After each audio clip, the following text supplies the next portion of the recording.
This morning I'd like you to think about what groups have you been part of that have been meaningful to you.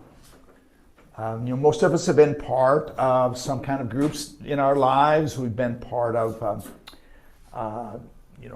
book groups and service organizations, musical ensembles, coffee groups, lunch groups, all kinds of different organizations or groups, formal or informal. And sometimes those groups are very powerful because we become connected to other people in a way that we don't normally do that. So all of us, I think, have probably had groups that meant a lot to us. I remember when I was in college and I moved to Colorado State University. I was from the flatlands of Nebraska, and when I moved to Colorado, I wanted to go explore the mountains. So when I came to Colorado State University, I joined the Mountaineers Club. And it was a great club, a lot of young people that wanted to go in the mountains, just like me. And we would organize a weekend and we would carpool. I didn't have a car, but somebody else did. And so we'd go up in the mountains and we'd hike, we'd go ski touring.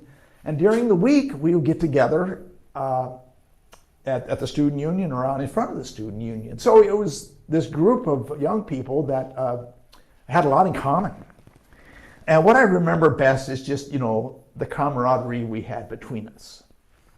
And one night, a bunch of us went to someone's house. I can't remember who or where, but we were in the basement and we were putting pine tar on our wooden cross-country skis. You had to take a torch and burn the tar into the bottom of the skis and then wipe it off. And after we were done, someone said, "I'm hungry.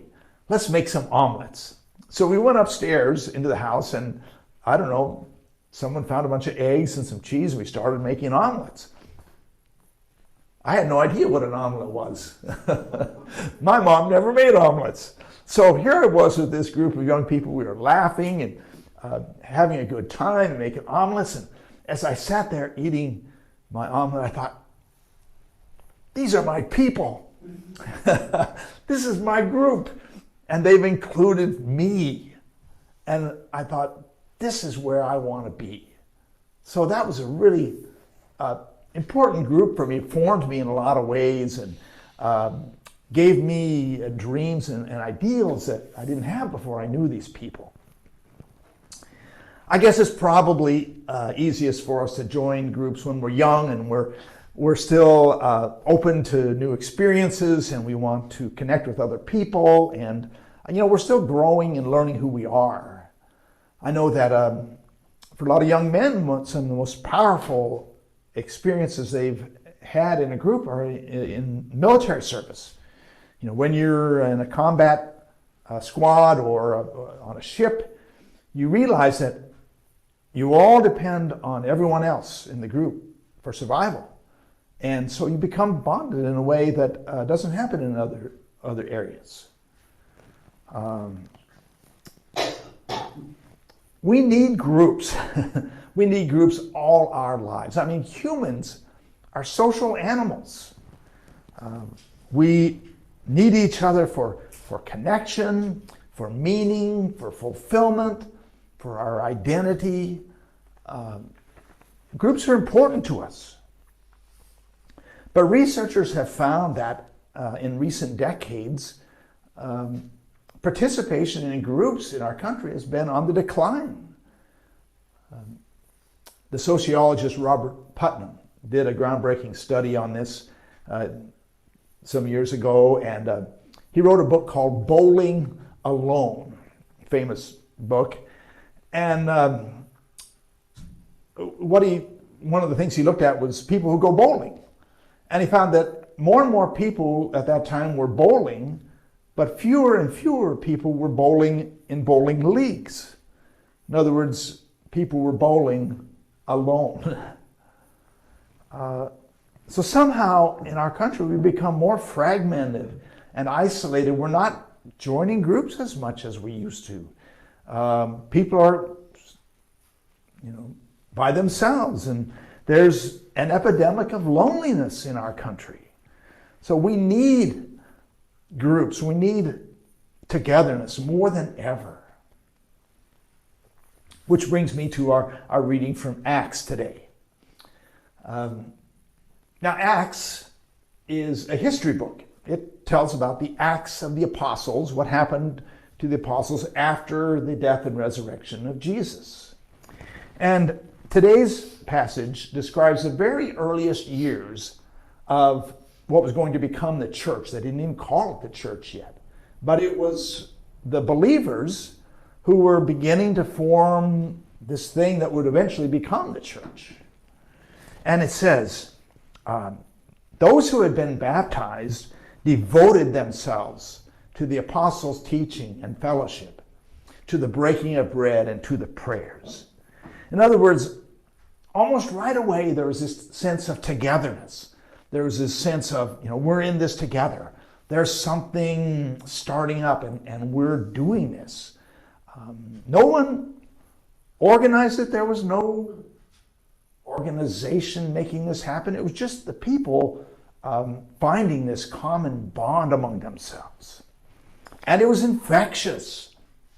I mean, you could feel the energy and the excitement that was happening among these new believers because of the risen Christ. It says, awe came upon everyone because many signs and wonders were being done by the apostles.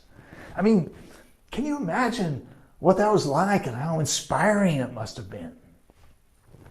And they were devoted to this new movement. I mean, they just pitched in.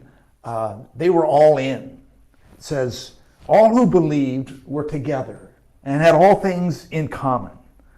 They would sell their possessions and goods and distribute the proceeds to all as any had need. I mean, it sounds like some kind of a utopian community, doesn't it? I mean, these people shared the same dreams, same ideals. They were so devoted and so connected. They just threw everything in together.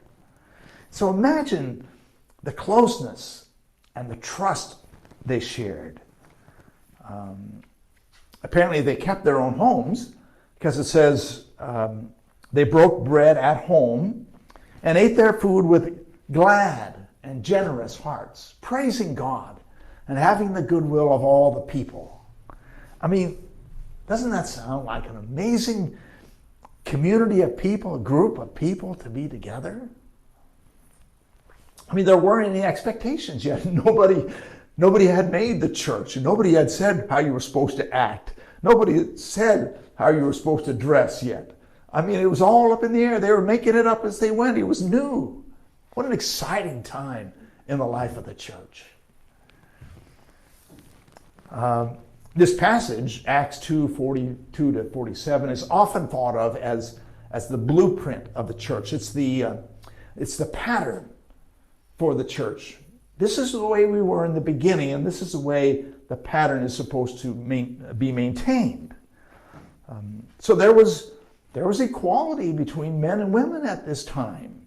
There was shared leadership. There was innovation.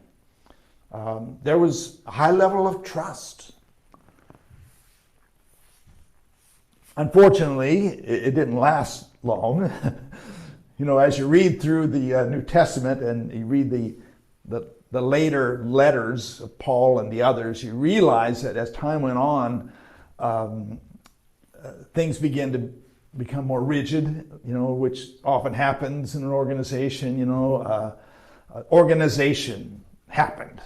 Started having hierarchy and people who were in charge, and women were kept out of the leadership roles, and hierarchy crept in, and the church became less flexible and more rigid. You can see it happening. And I think maybe some of the joy went out of it from the early days. But at the beginning, at the beginning that we're reading here in Acts chapter 2, we see the church at its best. We see the DNA of the church that was baked into it from the very beginning. Joy and trust, and sharing and belief and equality, signs and wonders. That's what the church is supposed to be. You know, at St. Germain's, we don't have a lot of resources. We're a small church. We don't have a lot of staff and big programs or huge buildings. But we're a community. You know, we know each other. We care about each other. Of course, we get on each other's nerves sometimes. That's the way it is with a small group, right? When you have a family, you get on each other's nerves. But we know each other, and we're devoted to each other. This is a church community. In Acts, it says, those who had been baptized devoted themselves to the apostles' teaching and fellowship, to the breaking of bread and the prayers. Well, at St. Germain's, we are the baptized, and we are devoted to the breaking of bread and the apostles' teaching. We study the scriptures here on Sunday mornings, have a sermon. The breaking of bread, we share a coffee hour. And we remember our life of prayer, just like in the early church. In Acts, it says, all who believed were together and had all things in common. They would sell their goods and possessions and distribute the proceeds to all as any had need. Well, we may not do that exactly, but we do all contribute financially to the needs of our church family.